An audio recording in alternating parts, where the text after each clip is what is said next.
para ver quem mais está solicitando acesso para a gente já iniciar.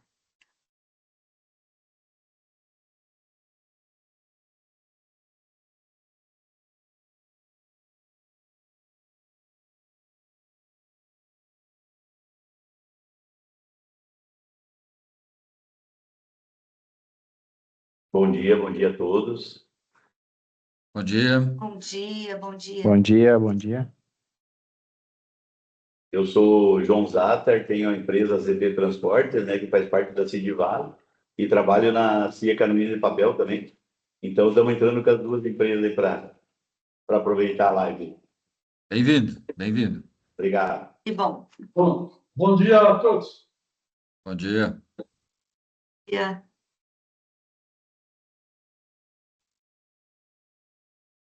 Dando só mais uns minutinhos, porque tem bastante gente solicitando acesso, tá? Na hora que der uma paradinha aqui, a gente já inicia. Eu vou entrar numa live agora aqui com os guri aí. Aí.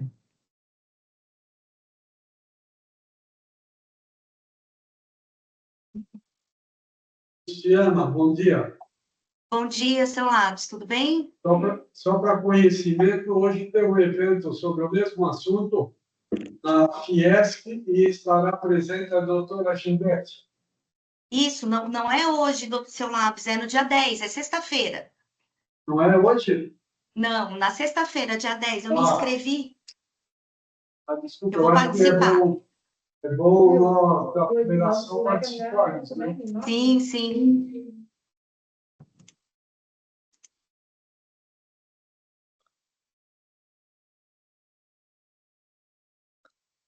Acho que já deu uma acalmada aqui. Já passou 3 minutos, acho que podemos iniciar, né? Para não perdermos muito tempo da nossa live. À medida que as pessoas forem acessando, a gente vai liberando, tá? Então, bom dia a todos mais uma vez. Eu sou Luciana, assessora jurídica da FETransesc. Agradeço a presença de todos na nossa live, nesse nosso bate-papo, né? Essa live está sendo promovida pela Conjur, que é a Comissão Jurídica do Sistema FETransesc. Eu vou passar a palavra para o doutor Jair para ele apresentar rapidamente aqui a Conjur, para todos vocês, e depois eu faço uma pequena introdução sobre o nosso assunto, para já liberarmos para os questionamentos, que é o que eu acho que é o mais importante, que é o interesse de todos, né? Esclarecer alguns questionamentos, alguns apontamentos sobre essa medida provisória, sobre as regulamentações da NTT, que isso é o que mais que está mais nos angustiando no momento, né? Esclarecer essas dúvidas. Então, passo a palavra para o doutor Jair para poder apresentar a nossa Conjur. Bom dia a todos. Só para, como diz a Luciana, esclarecer aqui, o que é a Comissão Jurídica da FETransesc? Quem compõe a Comissão Jurídica da FETransesc? São os advogados que atuam diretamente no setor de transporte rodoviário de carga em Santa Catarina e estão ligados aos 13 sindicatos que fazem parte da federação, né? Então, a doutora Luciana fica interna na federação, eu fico em Joinville, né? Assessora Cetracaj, o Sindiplan, né? Sou advogado. O doutor Cristiano, que está, Lopes, né, que está aí na live, a assessora Criciúma, né, a região de Criciúma. O doutor Cássio, é o C Veículos aí de Itajaí, e também Videira, né, tem o Sintravir. O doutor Ederson, que também vai estar na live, assessora Concórdia, né, região do Oeste. Temos também o doutor Alex, que faz parte da Conjur também, que nos assessora na parte tributária. Temos outros colegas que não puderam estar aqui, o doutor Raimundi, que faz a assessora Blumenau, região de Blumenau. Temos o doutor Ariel, que atende Chapecó, que também não está na live, né? Então, assim, a Conjur é formada por esses colegas que atuam diretamente no setor de transporte rodoviário de carga. Todos os profissionais que estão aqui da Conjur são especialistas no transporte rodoviário de carga. E a gente está aqui para tirar as dúvidas dos senhores, as quais deverão ser encaminhadas obrigatoriamente pelo chat, tá? Não será aberto para perguntas ao vivo. Todas terão que ser via chat para a gente facilitar a nossa live aqui e ser mais assertivo nas respostas, ok? Obrigado, Luciano. Valeu. E também para otimizar o nosso tempo, né, gente? Eu vou estar de olho aqui no chat, e à medida que as perguntas forem chegando, a gente vai fazendo e vai repassando, tá bom? Acho que isso vai otimizar e organizar aqui a nossa live. Então, muito rapidamente, só para contextualizar, né, o nosso assunto, a gente vai falar da Política Nacional dos Pisos Mínimos de Frete, né? Essa política que já existe desde 2018, porém, em razão do descumprimento sistemático por parte de contratantes e por parte de plataformas digitais, né, levou o governo a editar essa medida provisória 1343 no dia 19 de março de 2026. E após a medida provisória, a NTT regulamentou essa MP, publicando as resoluções 6.077 e 6.078 em 2026, em 24 de março de 2026, tá? Então, só para contextualizar, vou passar para vocês como é que era antes e como é que está agora, alguns pontos trazidos pela MP, tá? Com relação às multas, né, ao contratante. Antes, a gente tinha multas de 2 vezes a diferença entre o pago pelo piso, no mínimo de 550 e o máximo de 10.500 por operação. Agora, está mantido esses valores de multa. No caso de reincidentes, as multas podem ser de 1 milhão a 10 milhões por operação, né? Então, isso a gente tem que atentar. A suspensão do RNTRC antes não existia, agora pode levar à suspensão, né, através de medida cautelar. O cancelamento do RNTRC antes também não existia, e agora ele pode ser cancelado com vedação de até 2 anos para reincidentes graves, né, a partir da medida provisória. O CIOT obrigatório para todos. Antes, ele era obrigatório somente para contratos com TAC. Hoje, ele é obrigatório para todas as operações, inclusive para as ETCs. O bloqueio preventivo de CIOT. Antes não existia. Hoje, o CIOT abaixo do piso não pode ser gerado pelo sistema. E a responsabilidade de sócios. Antes, ela não era prevista. E hoje, admite-se a desconsideração da personalidade jurídica e a extensão dessa responsabilidade aos sócios do grupo econômico. Então, são alguns pontos que nós levantamos para poder esclarecer para vocês de como era antes e como ficou após a medida provisória. E a principal mudança estrutural, de fato, é o CIOT, né? Que hoje ele é obrigatório para todas as operações. Acho que era isso, mais ou menos, que eu queria introduzir, para a gente não perder muito tempo. Já vamos passar para os questionamentos, ou passo a palavra para os meus colegas, caso queiram também pontuar alguma coisa, esclarecer alguma coisa.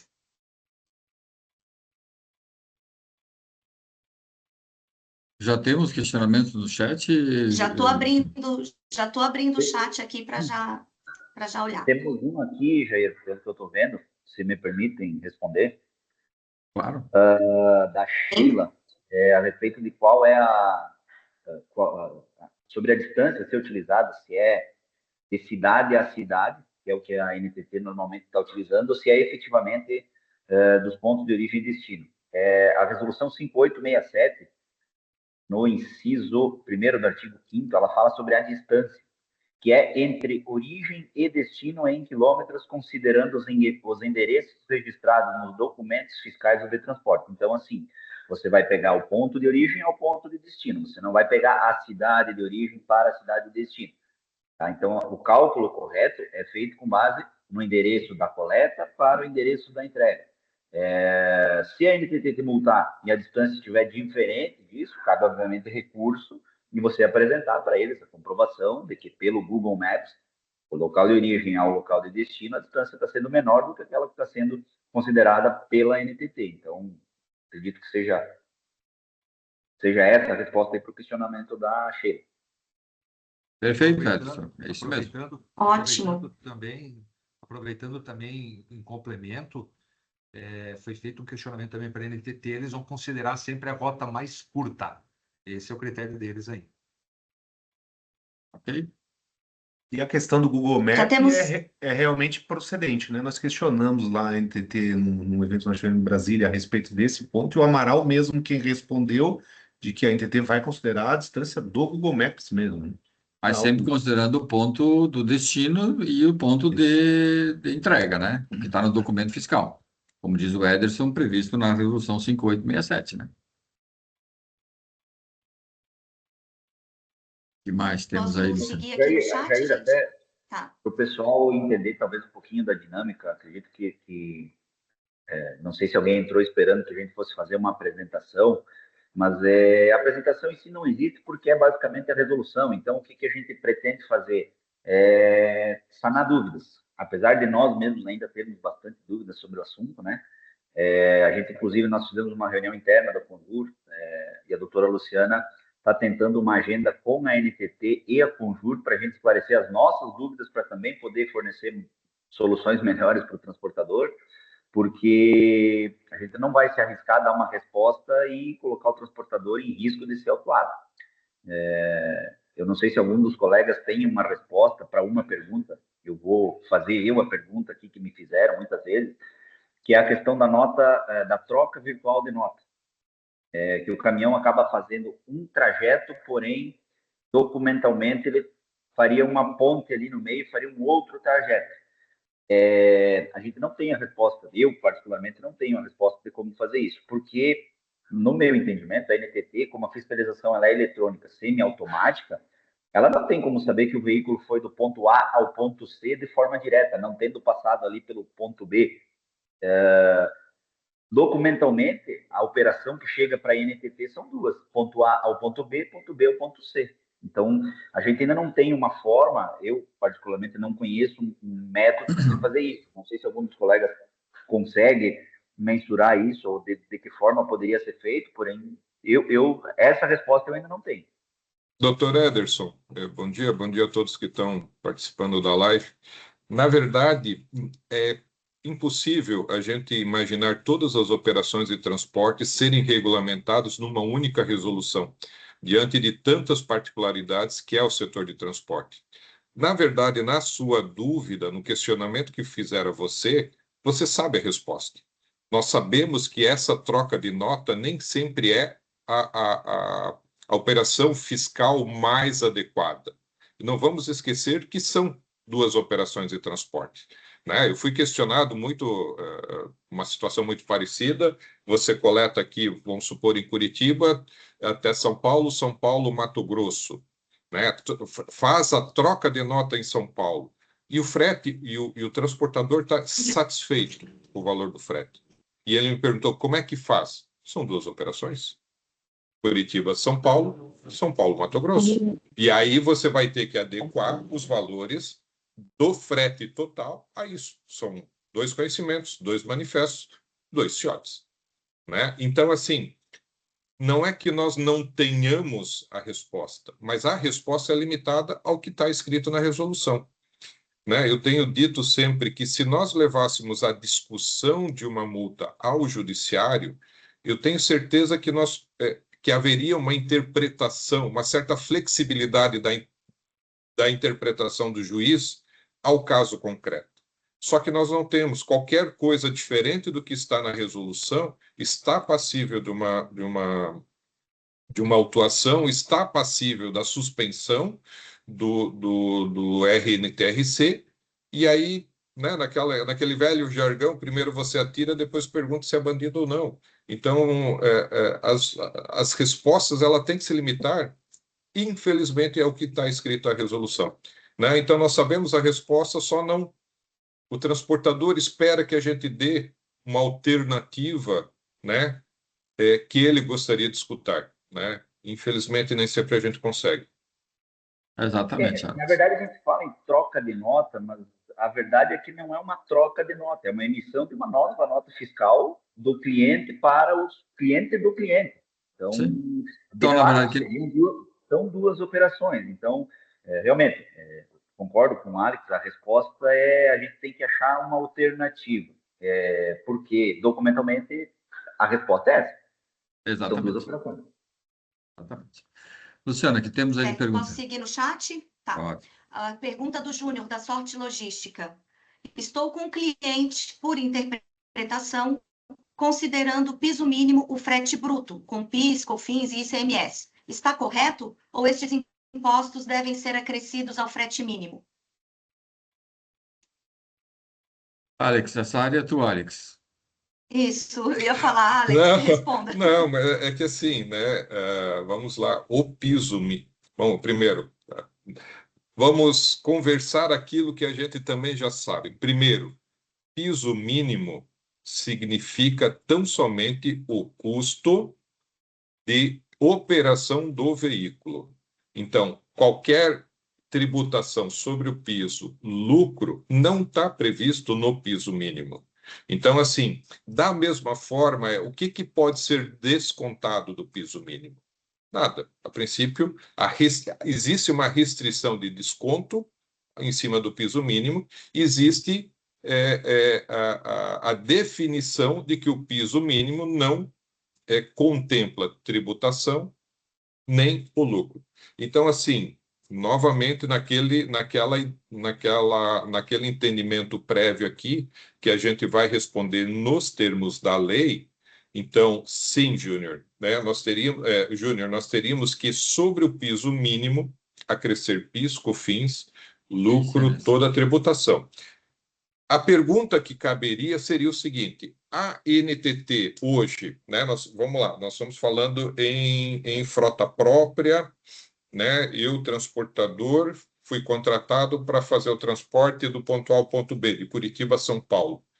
Eu emiti o conhecimento, emiti o manifesto, futuramente vou emitir o CIOT, porque depende da regulamentação. Agora, a NTT tem a competência, ou melhor, tem a capacidade de saber que aquele frete do conhecimento do manifesto está incluso de tributos, sim ou não? Eu entendo, eu penso que ela vai considerar o piso mínimo líquido, tá?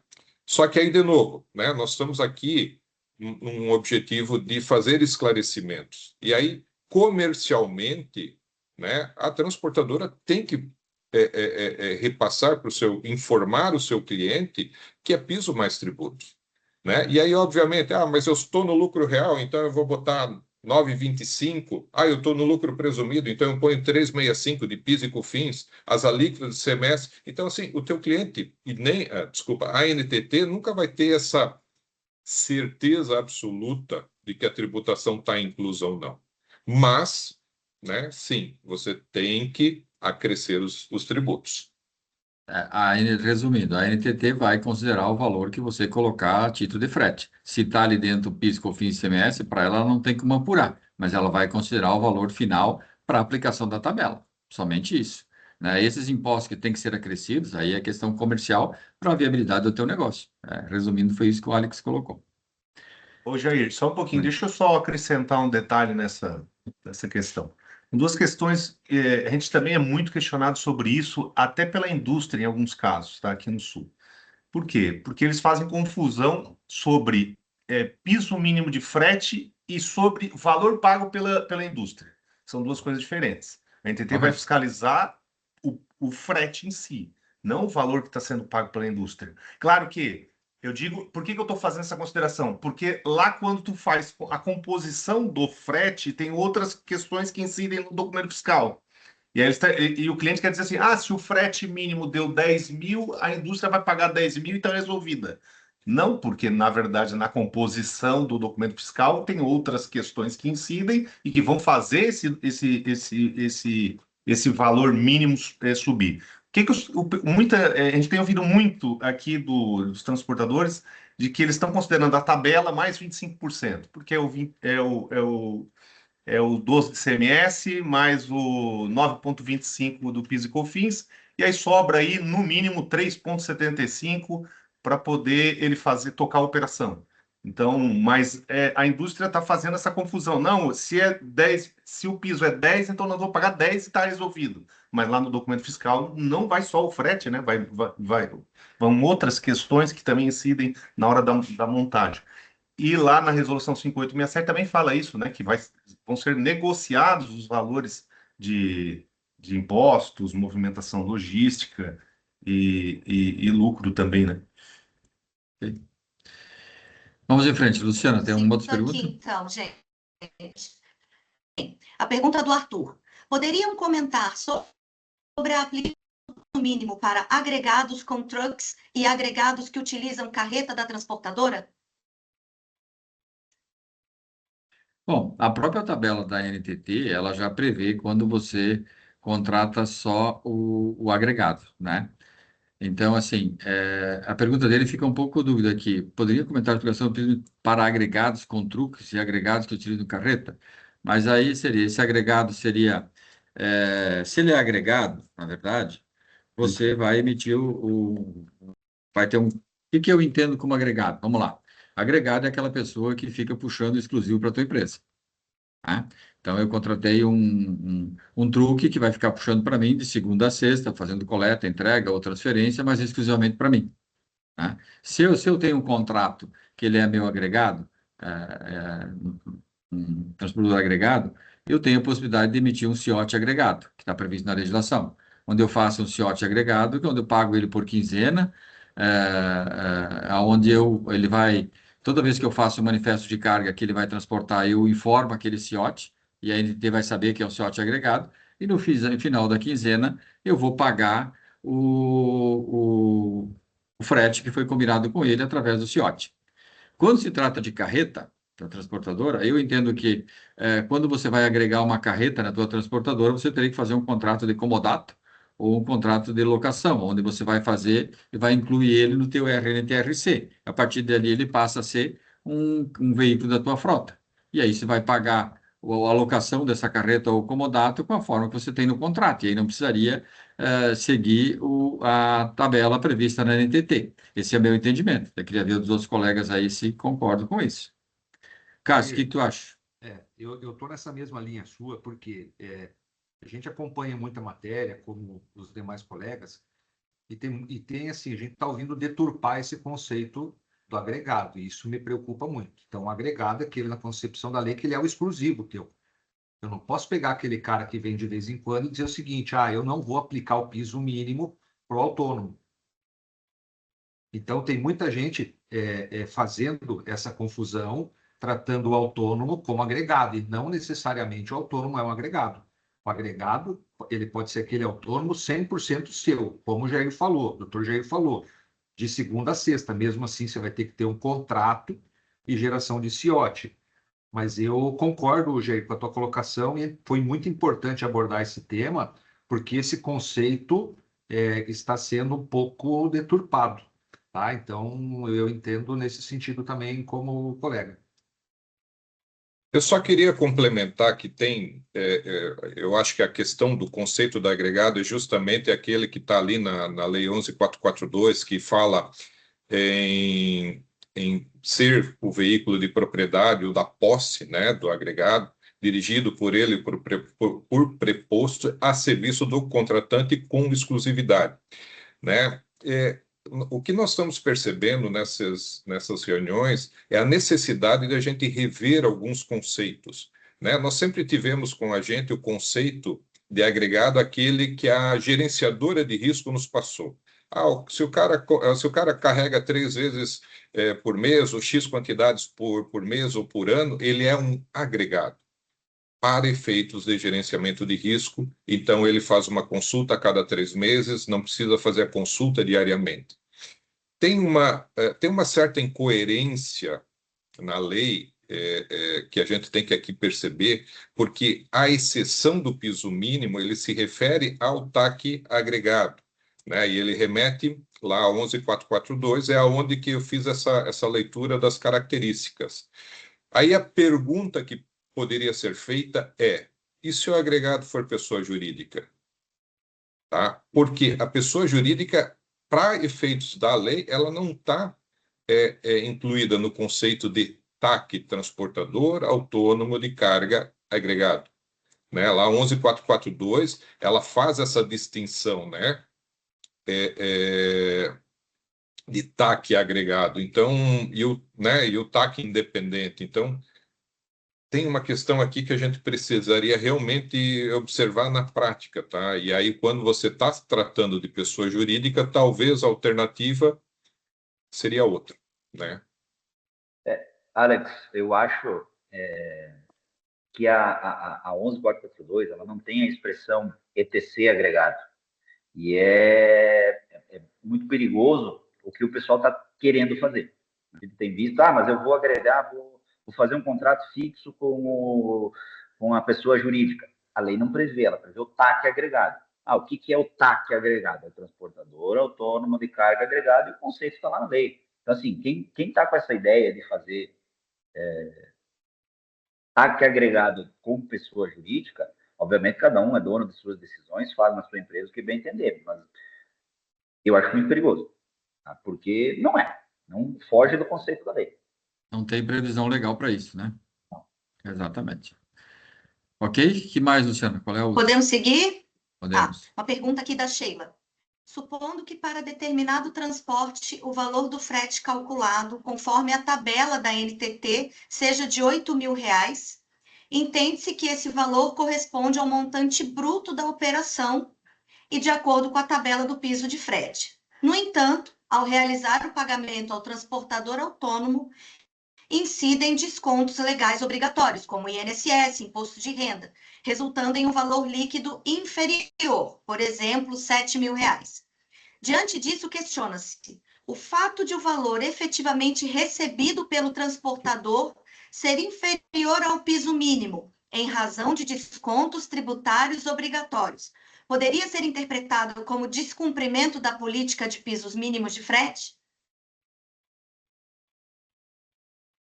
Eu entendo que sim, que poderia ser descumprimento da política de mínimo de frete, até porque o Alisson acabou de comentar na anterior.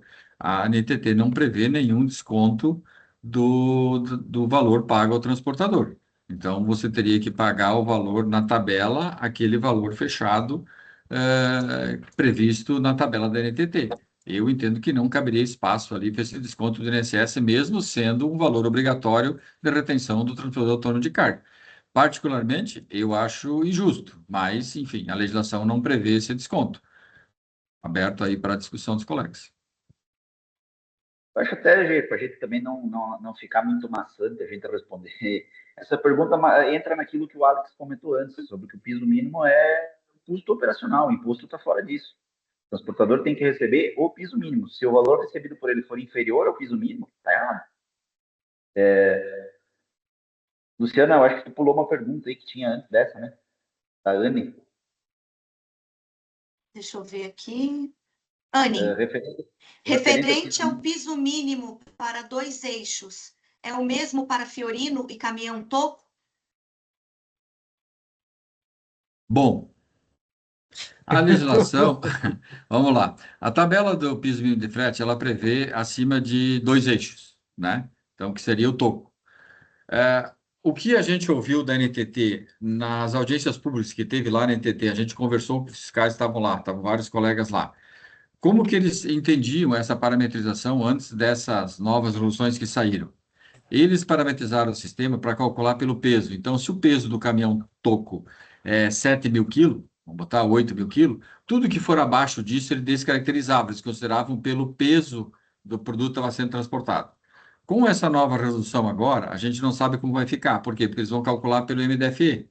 Então, se eles foram pelo MDFE e entender que o veículo não se enquadraria dentro desse valor da tabela, eu entendo que eles deveriam descaracterizar. Mas isso não está escrito em lugar nenhum. Foi dito pelo fiscal anterior a essa resolução. Essa é a minha resposta que eu daria nesse caso para a Anne. Eu entendo que realmente é confuso, não há um esclarecimento bem prático sobre isso, mas também vamos considerar assim, você pagar o quilômetro rodado do custo de um truque para uma Fiorino, há uma divergência bem grande aí de consumo de combustível e do próprio veículo. Então, eu entendo que a NTT deve desconsiderar nesses veículos aí 3/4, Fiorino e assim por diante. Jair, me perdoe pela risada, é que, assim, de fato, na prática, a teoria é muito diferente do que a gente vê. Um argumento sobre a Fiorino, que eu já escutei, e não vou nem responder se eu me filio a ela ou não, mas no cálculo do piso mínimo é considerado o óleo diesel como combustível da tabela. Logo, se uma Fiorina é movida a gasolina, não estaria enquadrado. A nossa preocupação aqui é esclarecer as operações para que o transportador não seja multado, não tenha seu registro suspenso. Então, e essas perguntas, elas são feitas direto para nós, direto para a NTT, e não está previsto na resolução, infelizmente. Seria muito fácil se a gente tivesse a resposta para tudo. E a gente não precisaria nem estar reunido aqui, porque todos saberiam. Vamos lá, Luciana, próximo. Seguindo, então, a pergunta do Cristiano.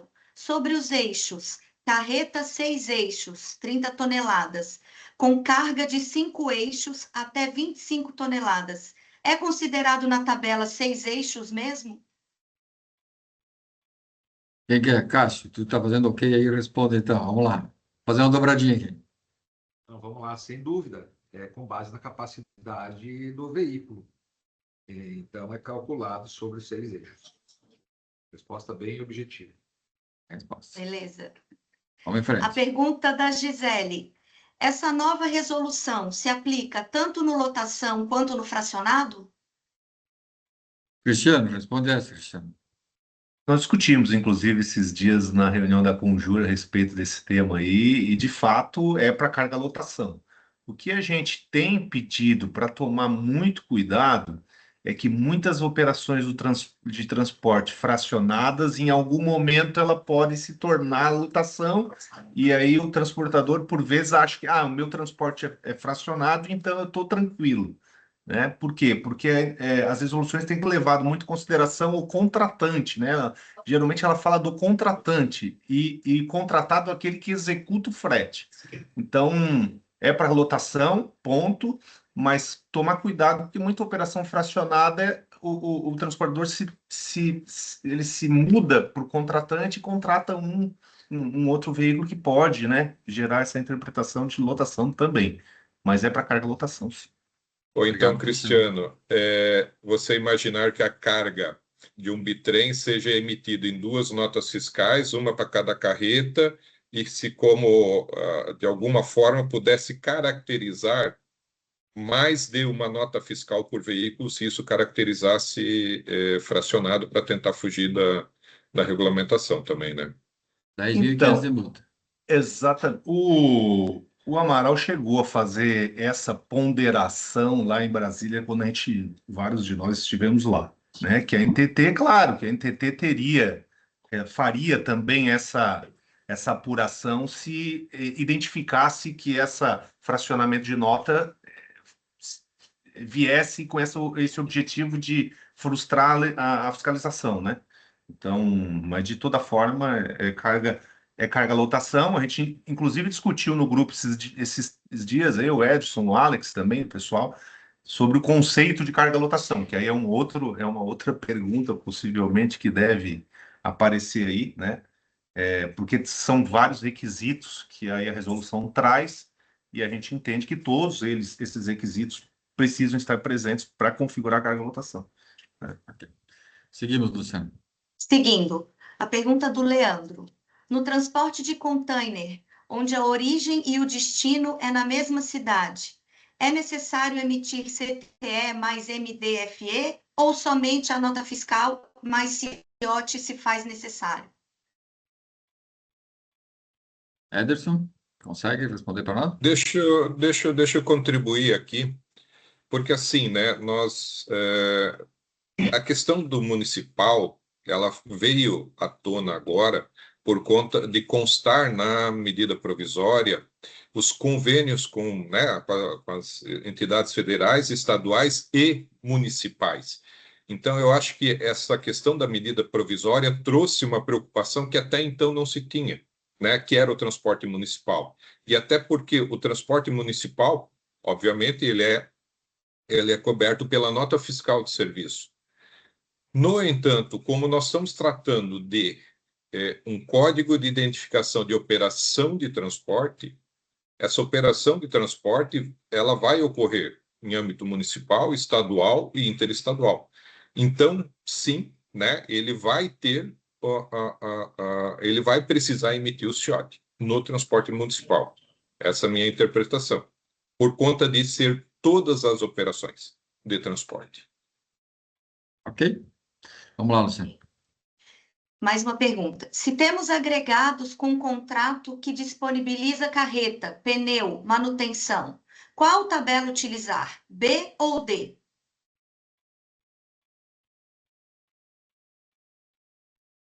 Como é Aí, que é? aí a gente entra naquilo que nós vinha falando antes. O Agregado.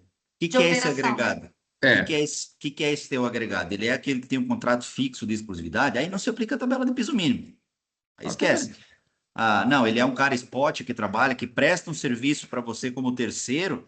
Não, aí tu vai ter que fornecer para ele, aí ele vai ter que atender o piso mínimo. Se você fornece para ele a carreta, aí você se enquadra na tabela B. Agora, se você não fornece o veículo para ele, é a tabela A. Eu acredito que pelo fato de você fornecer para ele despesa de pneu, enfim, não me fugiu a pergunta aqui, manutenção, etc., eu acredito que ele seja teu agregado fixo e exclusivo. Então, assim, não se aplica o piso mínimo. Se tu tem um contrato de exclusividade e fidelidade com ele, não se aplica o piso mínimo. Perfeito. Próximo, Luciano. Questionamento do Júnior. Para operações onde a carreta é da empresa, devo considerar o piso mínimo considerando que haja a contratação apenas da unidade de tração? Ou, neste caso, não existe piso mínimo? Existe o piso mínimo somente da unidade de tração. E a própria tabela da NTT prevê isso. Você pode aplicar só para quando é a tração ou só quando é o cavalo mecânico. E aí, o conjunto. E aí, tu vai calcular a quantidade de eixo. Se é 2 eixos cavalo mecânico ou se é o conjunto da carreta, que é 6 eixos, por exemplo, no exemplo que foi dado. Mais Próximo. uma. Embarcadores querem pagar piso para a transportadora. Esse frete seria o piso mínimo mais impostos? Aquilo que a gente já vem falando, né? Já É a falamos, né? é a negociação comercial entre o embarcador e o contratante. O piso mínimo de frete é o custo operacional do teu veículo para você rodar. É o custo do teu caminhão para estar na estrada, óleo diesel, desgaste, pneu e tudo mais. Se você, para ter o valor acima disso, você vai ter que negociar com o teu embarcador. Se o teu embarcador te contratou para você levar pelo piso mínimo, para ele está tudo certo, né? E se você subcontratar um autônomo, você vai ter que pagar o piso mínimo. Você vai receber o pelo nada, o piso mínimo e vai repassar o piso mínimo. Não pode repassar menor. Vai acabar transportando sem lucro algum. Seguindo. Uma transferência de um ponto A ao ponto B, com vários CTS, porém com um único destino, que seria o ponto B. Eles vão considerar lotação ou fracionado?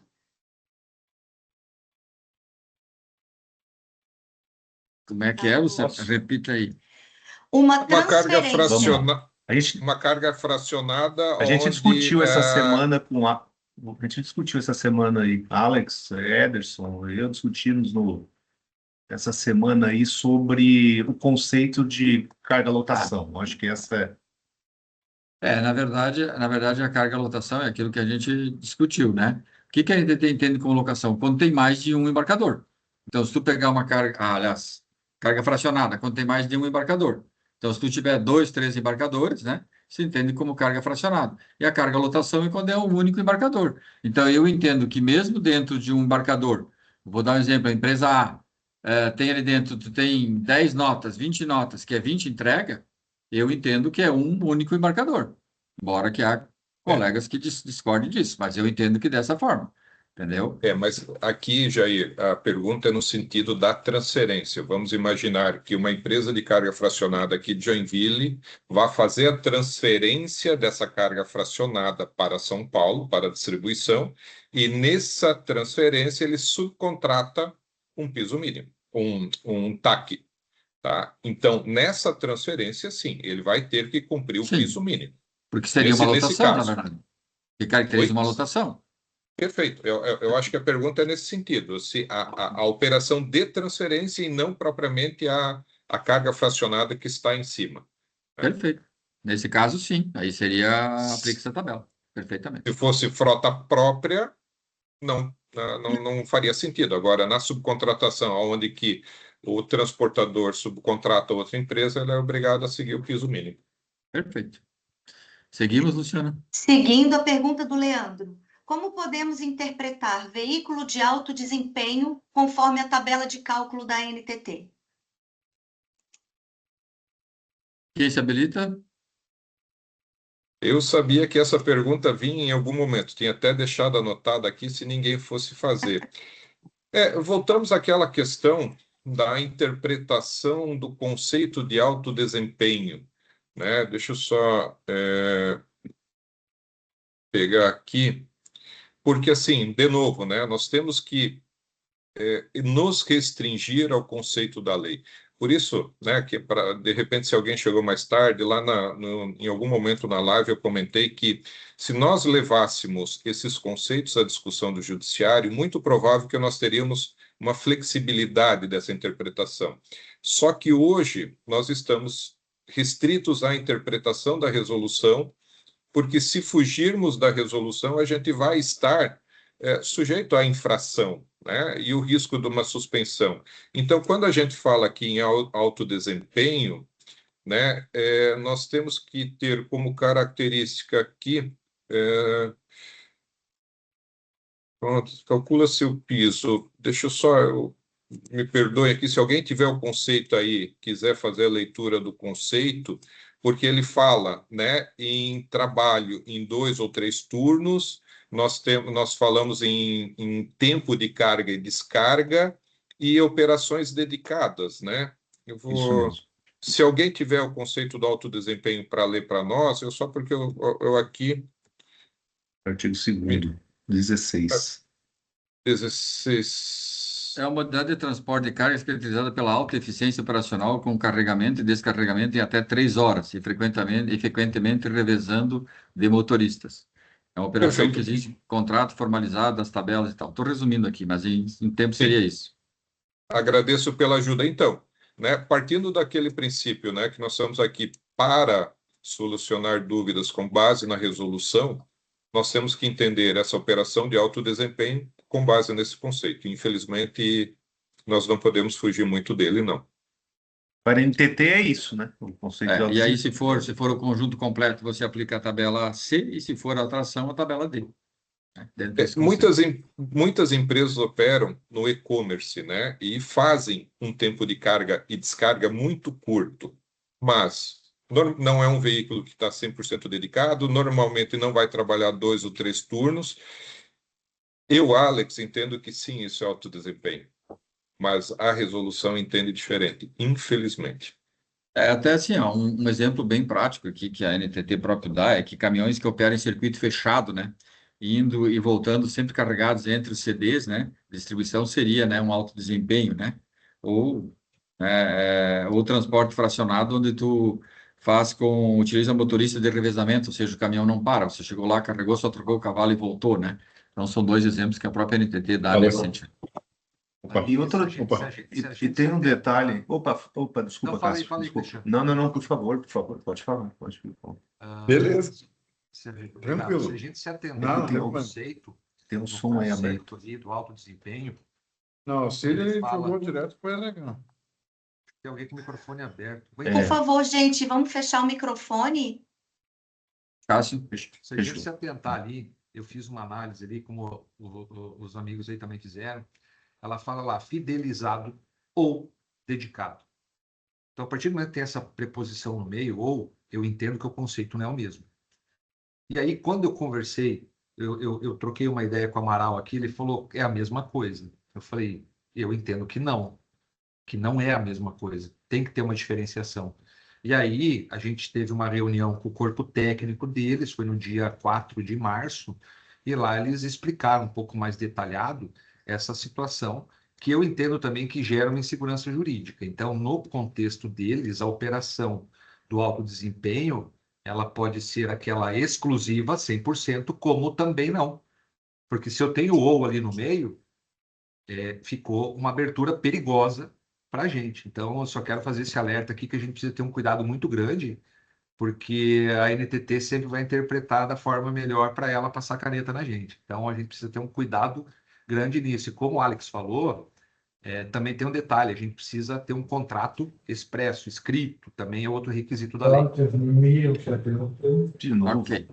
Ou Só para Ótimo. contribuir, Você não consegue pedir para a Bruna multar todo mundo? Senão a gente não consegue. Já estou mutando. É. Tem que vir para a página inicial aqui para eu Isso. poder ver. o Amaral foi questionado sobre isso lá, de como que a NTT ia interpretar ou considerar, e ele chegou a responder de que a NTT ia considerar como sendo um ato declaratório do próprio Isso. transportador, Isso, vai acreditar na boa-fé, isso. né? Mas que isso é um detalhe importante que vai ao encontro do que o Dr. Cássio acabou de mencionar, de que a NTT poderia fiscalizar a partir do momento em que identificasse um outro CTE emitido no mesmo período de tempo dentro dessa operação considerada alto desempenho, tá?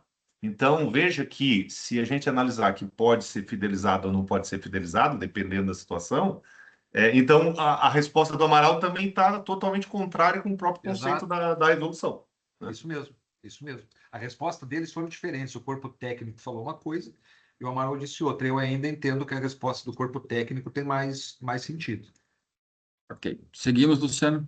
Seguindo, a pergunta da Stephanie. Para operações que o CTE é emitido pela empresa que transporta mercadoria, como fica a questão do CIOT? A obrigação de emitir o CIOT é da empresa que emite o CTE. Se ela vai transportar com o veículo dela e não subcontratar, ela emite o CIOT. Se ela vai subcontratar um autônomo, ela emite o CIOT para o autônomo também. Tá? O que acontece? Por que essa diferenciação? Eles poderiam simplesmente colocar o contratante irá emitir o CIOT, mas se eles fizessem isso, quem teria que emitir o CIOT na contratação primária seria o embarcador e não a transportadora. Então eles deixam bem claro que quando o transporte é feito com veículo carga própria, com frota própria, é emitido pelo transportador, e quando ele vai subcontratar, também é ele que emite. Perfeito.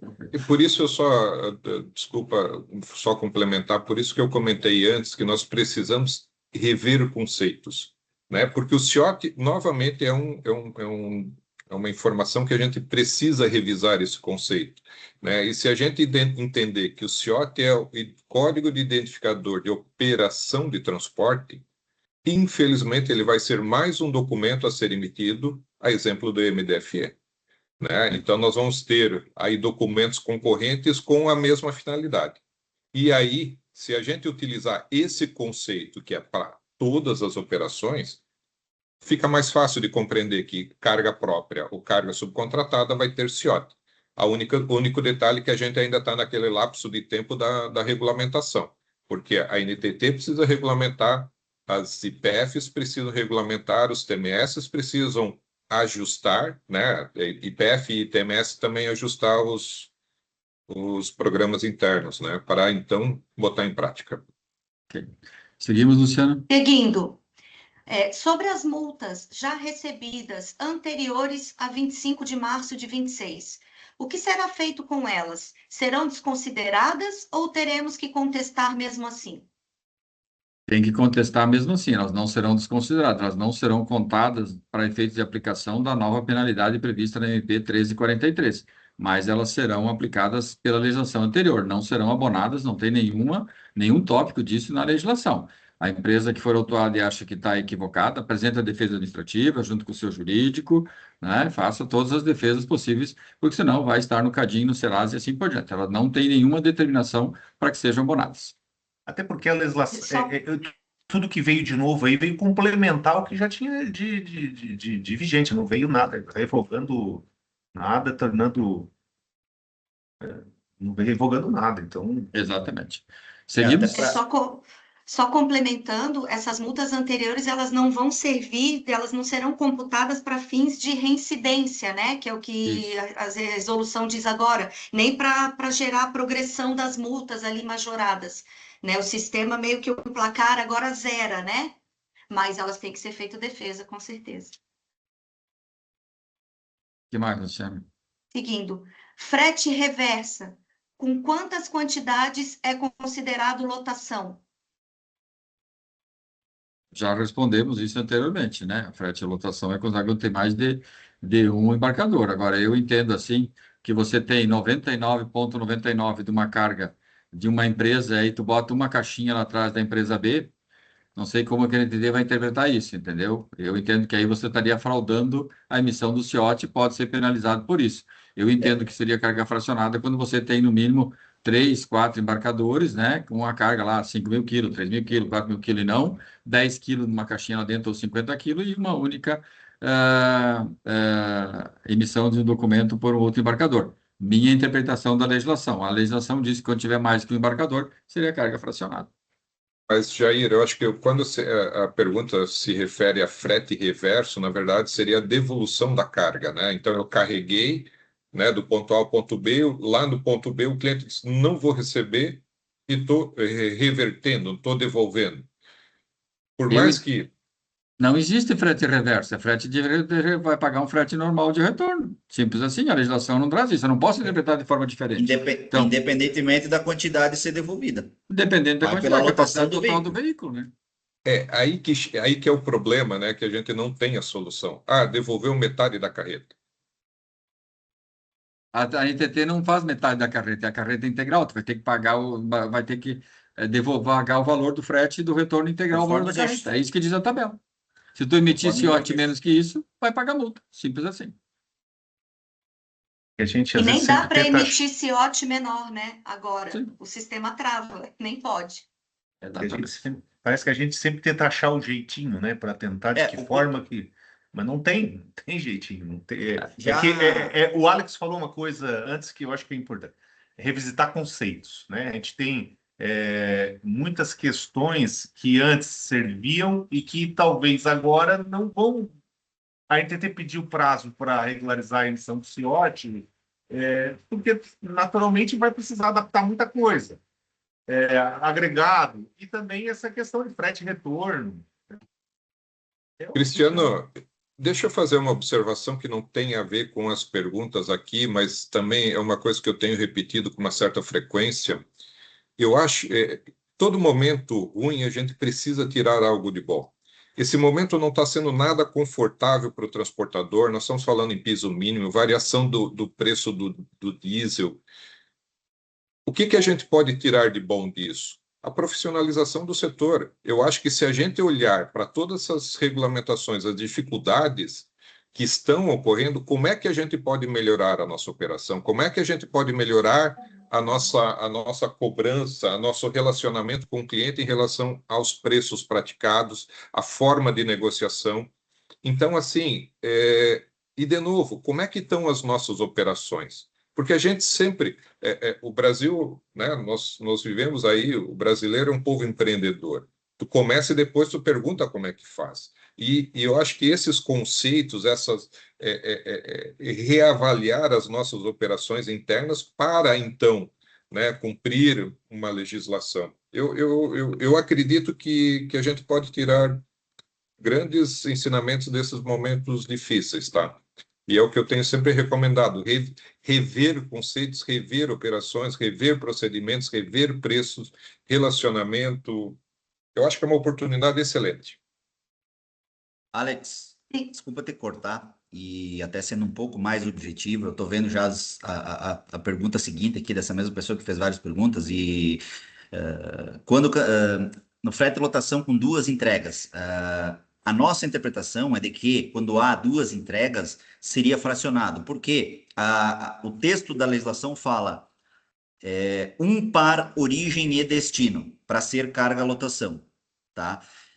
Pode ser que a interpretação da NTT não seja essa, porém, cabe, obviamente, a discussão e tem um fundamento muito forte, e o Alex fala muito isso, que o judiciário pode ter uma interpretação mais flexível do que a NTT, e eu imagino que sim. Tá? Então, havendo 2 destinos, eu interpretaria como sendo fracionado, e esse foi um convencimento que o Alex me fez, que eu até então entendia de forma diferente, mas o texto da lei fala isso. Porém, também tem que fazer um alerta como advogado de que a gente não pode acreditar no judiciário. Tá? São decisões que estão passando muito mais pelo crivo político do que pelo crivo jurídico e técnico da coisa. Então, assim, óbvio que se você puder ter um comportamento um pouco mais conservador, melhor, mas é uma alternativa, tá? O que eu queria falar antes é dessa questão. Um cliente me procurou falando sobre carga complemento. Ah, mas eu levo um complemento aqui de 1.000 e poucos quilos, etc. e tal. Não, se você está levando um complemento, vai se entender como fracionado, porque são 2 embarcadores. Não, não, não, é um só. Eu só levo, é um complemento só que eu levo. Não, peraí. Aí nós temos que ir para um conceito literário da coisa, do conceito do português. O que é um complemento? É algo que completa alguma coisa. Você não tem como ter um complemento de nada. Então, tu está carregando uma carga menor, mas é uma carga única, ela é lotação, se aplica o piso mínimo. Então, se o pessoal está, aquilo que o Alex falou ali, de tentando criar conceitos que não existem, tá? A gente tem que rever um pouquinho essa questão e parar de tentar achar jeitinho para beneficiar o nosso embarcador. Vamos começar a gostar de dinheiro e não de frete, né? Seguindo, quando o cancelamento do RNTRC de 2 anos, quando houver o cancelamento do RNTRC de 2 anos, para reativar, será feito tudo novamente ou ele reativa automático depois do cumprimento do prazo? São duas perguntas diferentes. Eu acho que a de baixo já dá para entrar junto, que é a questão da suspensão. Quando você suspende algo, a suspensão, a volta da suspensão, a reabilitação, ela pode ser automática. Agora, quando você cancela, o cancelamento significa deixar de existir. Então, para você emitir, ter um novo RNTRC, você vai ter que fazer todo o processo de concessão do RNTRC de novo. Tá? Então, eu entendo que, apesar de a NTT não ter disponibilizado ainda procedimento operacional disso, até porque não aconteceu em nenhum caso ainda, a suspensão, ela vai ser, a volta da suspensão, ela é automática, agora o cancelamento não. Você vai ter que fazer um novo RNTRC. Só sobre a suspensão, um detalhe maldoso que existe é que essa decisão, quando decisão liminar, ela vai ser publicada no Diário Oficial da União com prazo de 72 horas. Pergunta que se faz quem lê Diário Oficial. É delicada essa disposição da resolução. Quem está com a possibilidade de ser autuado deverá ler o Diário Oficial da União. Tecnicamente é. Vamos lá, para quebrar o gelo aqui. Seguimos, Luciano. Vamos lá. A pergunta do Mário. Frete com carros próprios também precisam ter CIOT? Sim, Sim. a nova resolução agora sim. Toda operação, qualquer operação de transporte no Brasil, transferindo com frete próprio, a não ser que seja carga própria, daí é diferente, é um Isso. conceito diferente. A indústria fabrica, ela tem caminhão próprio, ela leva. Daí não, carga própria não. Mas se transportou com frete próprio o caminhão que pegou do terceiro, sim, você vai ter que emitir esse OT também. Só Só reiterando esperando a aqui, né? regulamentação, né? Sim, Só reiterando, as novas regras, elas reforçaram que todo frete remunerado, ele precisa de CIOT antes de iniciar. perfeito. Então, esse é o conceito. Sendo remunerado, precisa de CIOT. Vamos lá. Seguir aqui. Frete, acho que frete e retorno a gente já explicou, né? Uhum. Vou passar para outra. Fretes internos dentro do município, cobrados via nota fiscal, vai precisar de CIOT? Portanto, deverá cumprir o mínimo? Acho que já falamos também, Doutor né? Alex acabou de responder isso na pergunta anterior. Já falamos também. E CIOT também, tá? Uhum. Deixa eu passar aqui. Petro, que a NTT utiliza para fiscalizar também já respondemos, fiscalizar eletronicamente o que é carga, lotação e fracionada. Através do NDFE, né? Tem uma pergunta interessante que tu pulou aqui, Luciana, que é a do Nicolas, que é: caso o motorista fizer uma avaria no transporte, de que forma pode ser feito o desconto? Na hora do pagamento, obviamente, mas documentalmente o frete, o CTE, foi emitido com o valor do piso mínimo. Descontos que você vai fazer no pagamento, aí cabe, obviamente, o desconto de cada situação, tá? O que a gente tem de novidade, e aí não é nem relacionado ao piso mínimo, mas em relação ao RCV e aos outros seguros, é a proibição de você se subrogar em relação ao autônomo das cobranças da seguradora fazer a subrogação. Por que que eu digo que a gente tem que cuidar? Porque está se dando o direito extremo ao autônomo, mas não se quer dever nenhum. Tá? Eu não estou dizendo aqui para não contratar o autônomo, mas não contratem. Porque está ficando difícil. Você não pode descontar dele. Se o cara tiver um sinistro na carga, você vai ser descontado, porque você é o transportador, a seguradora não vai pagar, o teu embarcador vai cobrar de você. E aí você não tem o direito de se subrogar a cobrar isso do transportador autônomo. A resolução trata dessa forma. Então, assim, é um cuidado que a gente vai ter que ter, principalmente na parte operacional, e talvez seja melhor você contratar ele como um TAC agregado do que simplesmente manter ele como um spot aí, contratando ele eventualmente. Mas, doutor Ederson, acho que tem um.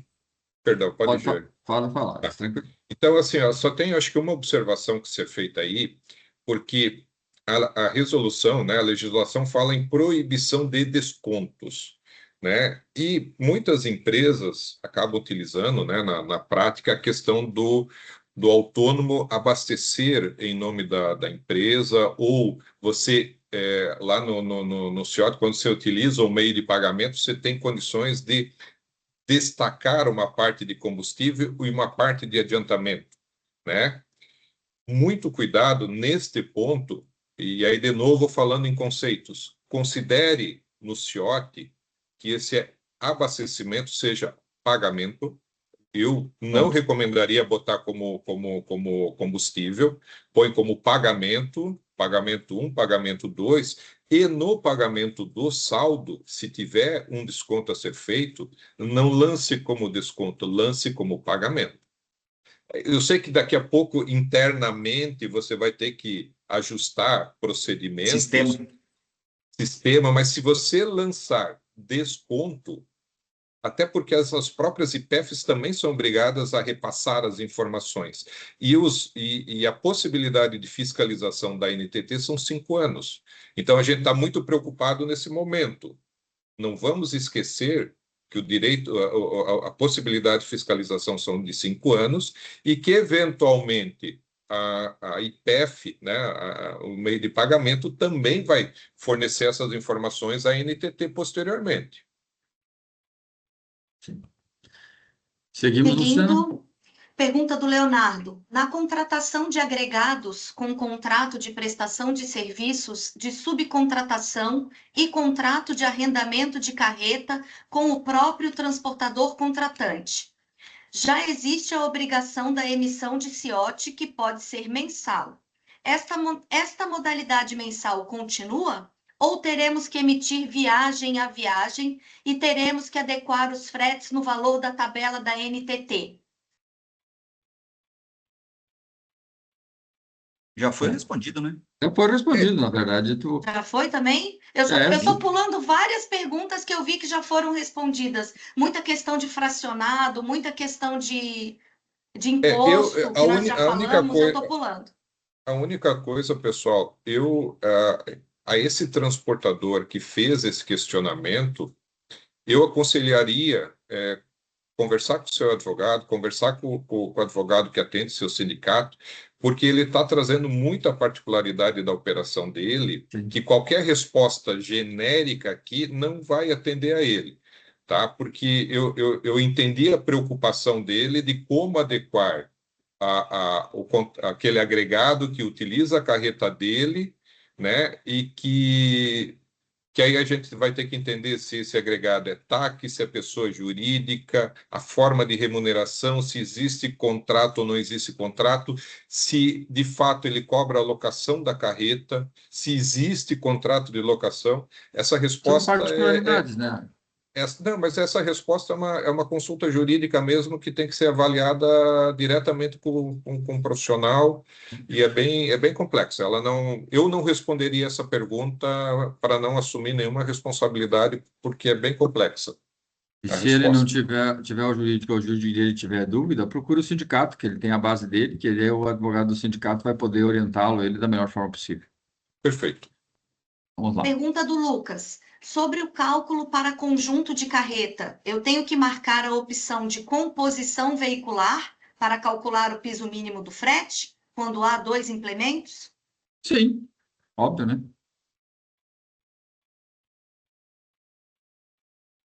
Operação de container, o percentual é pago 100% ida e volta?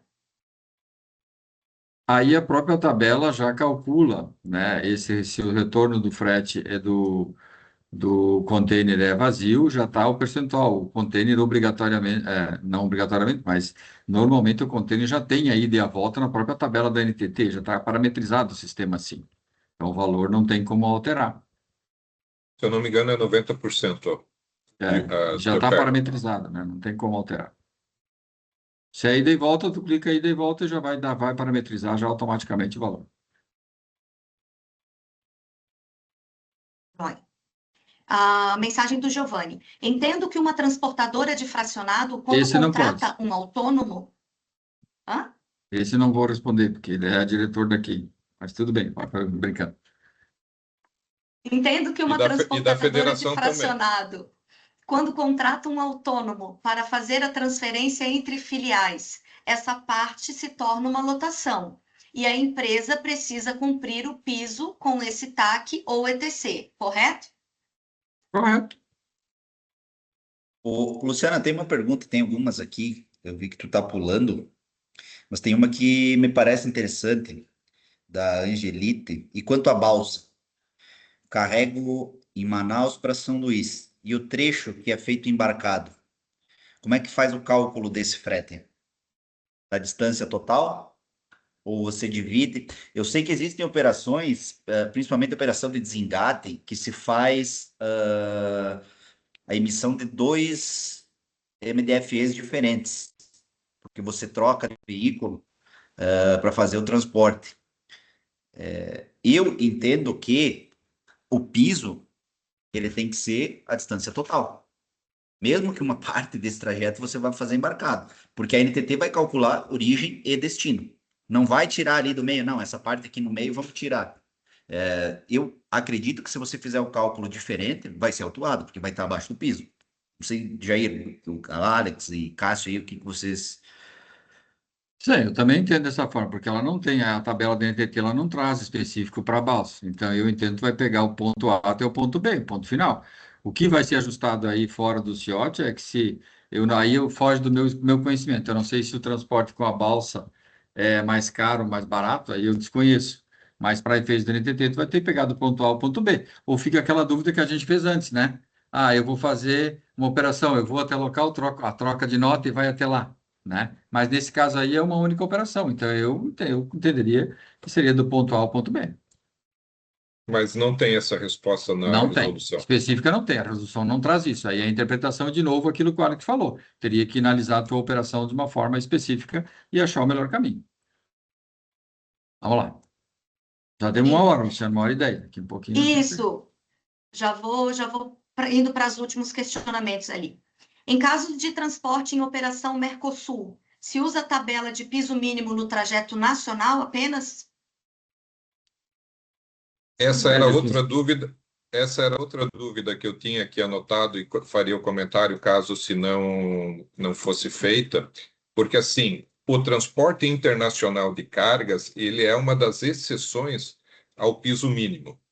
Só que nessa disposição, nesse inciso que situa o transporte internacional, ele deixa claro o seguinte: se o transporte for realizado em diferentes veículos, ou seja, saiu a mercadoria aqui do oeste do estado, de Chapecó até Uruguaiana, num veículo de trânsito interno, lá descarrega, né, espera o desembaraço para daí cruzar a fronteira, esse trajeto nacional nessa modalidade tem que respeitar o piso mínimo. Tá? Então, se for o transporte internacional no mesmo veículo, né, de Chapecó até Santiago, aí é transporte internacional. Se ele for fracionado internamente, vai ter que seguir o piso mínimo. Alex, o que está acontecendo, tá? É o seguinte, pessoal, o documento para o transporte internacional é o CRT ou o MIC, mas o transportador, para fins contábeis e fiscais, emite o CTE, mesmo na carga internacional. A partir do momento que ele emite o CTE e o MDFE, essa informação chega para a NTT como sendo um transporte nacional. Esse caso é que pode estar gerando algumas penalidades, mesmo sendo transporte internacional. Tá? Por quê? Porque a informação que está chegando para a NTT não é de transporte internacional. Óbvio que cabe recurso disso, você vai juntar o CRT, vai juntar o MIC comprovando isso, mas é aquela história, até provar que o focinho de porco não é tomada, mas, infelizmente, assim, vai ver, volta naquilo que tu falou, vai ter que se adequar operacionalmente. Vale a pena você fazer a emissão do CTE durante a viagem para você fazer o recebimento, ou de que forma você vai contabilizar isso? É uma análise que vai um pouco além só da questão do piso mínimo. Aí é contábil, é fiscal, é até financeiro dentro da própria empresa, né? Correto. Pessoal, Seguimos. indo para os últimos questionamentos aqui, tá? A pergunta do Michel. Eu, enquanto ETC, tenho risco de multa no descumprimento do piso mínimo ou recai somente sobre o contratante esse risco? Se ele, como ETC, fizer a subcontratação do transportador, sim, aí ele se subroga a questão do embarcador, ele está sujeito à multa, né? E se ele emitir a documentação fiscal, o CIOT, o MDF, com valor abaixo e citando o embarcador vai ser autuado e ele também, porque ele emitiu o CIOT abaixo do valor, ou seja, a própria redução da NTT diz que não vai poder emitir o CIOT agora com valor abaixo. Então, supostamente isso não vai ocorrer, a não ser que ele fizer uma fraude à emissão do CIOT, ou seja, fraudar o CIOT, né, e ficar comprovado isso, ele vai ser autuado. Mais duas aqui, gente. Qual os pontos que são considerados pela NTT para o cálculo de distância? Os municípios, centro ou os endereços efetivamente, coordenada geográfica da origem e destino? Já Vi que tem respondemos. casos de autuações por incoerência das distâncias. Doutor Edson respondeu isso no início da nossa live, né? Resolução 5867, inciso 5º da resolução. Diz que é dos pontos que você citou no manifesto de carga, no MDFE, do ponto A ao ponto B, CEP a CEP. É isso que ela botou, que a NTT diz lá. Com a emissão do CIOT bloqueado, não terá multa, uma vez que não conseguimos nem emitir. Ou apenas a tentativa de gerar pode automaticamente gerar a multa? Pergunto, pois pode haver algum conflito de entendimento ou até mesmo um erro operacional no ato da emissão. Eu entendo que somente se você emitir ele em desacordo com a resolução ou de forma a fraudar, que você vai ser multado. Porque só tu entrou lá e errou o número e deu um valor menor, o simples acesso ao sistema, eu acho que não geraria multa, na minha interpretação jurídica agora, né? E para finalizar, gente, a última pergunta aqui. Um dos doutores falou sobre negociação. Sumiu aqui. Um dos doutores falou sobre negociação na questão de piso mínimo ser frete bruto, com impostos. Para que fique 100% claro, o piso mínimo é o frete líquido, apenas custos operacionais, sem nenhum tributo, correto? Correto. Essa é a tabela da NTT. É isso, né? Luciana, eu sei que o nosso horário está, de certa forma, esgotado, e eu vi que tem Por bastante... favor, gente, feche o microfone. Tem bastante perguntas aí que eu estou vendo que o pessoal acabou fazendo e é muita informação no chat. Não sei de que forma a gente pode tratar isso, se a gente pode salvar esse chat e eventualmente responder para as pessoas, se a gente vai ter acesso aos e-mails das pessoas que fizeram as perguntas. Por exemplo, tem uma aqui que é uma pergunta operacional, bem fácil. Na categoria carga granel não existe a opção do veículo 7 eixos. Como considerar? A própria tabela trata que quando você não tem, você usa o anterior maior. Ele tem 6 eixos, você vai usar o de 6 eixos. Tá? A própria resolução da NTT 5867 fala isso. Tá? Então, e aí, respondendo essa pergunta, mas eu vejo aqui que tem outras e várias outras perguntas aqui que o pessoal fez e para o pessoal não ficar sem resposta. Tá? Vamos responder posteriormente, né? Está sendo gravada essa live, o pessoal manda um e-mail aí no chat e a gente vai responder. Mas tem uma aqui, ó, rapidamente, do Gabriel, que ele bota assim: se a carga e descarga não é feita pela transportadora, é obrigatório fazer o pagamento do mesmo? Aqui é uma grande confusão, porque o pessoal entende que a carga e descarga que está calculada dentro do piso mínimo de frete é a carga, é o tempo da carga e descarga que o caminhão vai ficar para fazer a disponibilização, e não a carga, efetivamente, para tirar o pallet de cima, tirar as tintas e botar. Isso é uma coisa distinta. Então, o que o pessoal entende, não, mas eu estou pagando já a carga e descarga. Não, mas não tem, a minha não tem carga e descarga, então eu não vou pagar. Não, gente, o tempo que está na tabela da piso mínimo de frete é o tempo do veículo para fazer a coleta e a descarga, não a tirar a mercadoria de cima. Isso tem que ficar bem claro. Isso aí. Ok? Então, fechou, gente. Só para esclarecer, essa live de fato foi gravada. A gente vai verificar depois a possibilidade de disponibilizar no YouTube da FETRANSESC ou no nosso site. A gente também pode levantar esses questionamentos do chat que não foram respondidos e deixar lá no nosso site, tá? Isso, Também as Luciana, respostas. se os colegas concordarem, a gente podia pegar esse questionamento ali e fazer um questionamento de perguntas e respostas, né, dentro da legislação. A Exatamente. Conjur responde, a gente coloca lá. Se os E a colegas gente concordarem, coloca, óbvio, né? disponibiliza no site. Eu vi que algumas pessoas também pediram as informações que eu passei no início da live, de como era antes e de como era agora, pediram para a gente disponibilizar isso também. Isso eu vou colocar também no site da FETRANSESC. Então, a gente vai fazer dessa forma, a gente disponibiliza a gravação da live e as respostas, bem como a introdução da live, a gente coloca no nosso site. Tá certo? Perfeito, perfeito. Ok? Perfeito. Então, mais uma vez, agradeço, né, a disponibilidade de todos, meus colegas da Conjur, todos que participaram da nossa live, agradeço, e seguimos à disposição aqui no que pudermos auxiliar. Mais uma vez, se eu puder atrapalhar, acho que é importante as pessoas procurarem cada uma o seu sindicato. A gente viu aí, o Jair apresentou no início, cada região aqui tem o seu representante. Nós não sabemos todas as respostas, também temos muitas dúvidas que a NTT vai precisar esclarecer para nós. A gente está tentando essa agenda com a NTT, não está fácil, né, doutora Luciana? E para Não. nós também podermos dar respostas mais assertivas e não colocar o transportador em fria, porque depois ele vai nos cobrar dizendo, você falou que podia ser assim e agora eu tomei multa. Não, a gente não quer isso. A gente quer dar uma resposta que o transportador pode confiar com uma segurança jurídica. Então, assim, a minha recomendação é procurem o Jair lá em Joinville, o Alex em Joinville, ou procurem o Cristiano em Criciúma, o Cássio em Videira, a Raquel também, me procurem aqui no Oeste, para a gente tentar solucionar essas dúvidas. O que a gente não souber, nós também vamos fazer questionamentos para a NTT. Então, assim que a gente conseguir... A gente até estava ponderando em não fazer essa live antes da reunião com a NTT, mas a gente estava vendo muitas pessoas com muitas dúvidas e algumas delas eu acredito que a gente consiga ter solucionado. E as demais a gente vai deixar para depois da nossa reunião, Jair. Obrigado. Perfeito, Ederson. Tua colocação é perfeita. Até tirou parte da minha fala final, né? Mas agradeço, está tudo certo. O que a gente pede aqui, gente, a Conjur, é assim, ó, procure as entidades sindicais, tá? É a casa do transportador, as entidades sindicais precisam ser acionadas quando tiverem as dúvidas. Se aquela entidade sindical que você faz parte, por acaso, não tiver um assessor jurídico full-time lá que possa responder, nós da federação, junto com a Conjur, eu, Luciano e todos os membros, vamos responder e vamos auxiliar vocês naquilo que for preciso.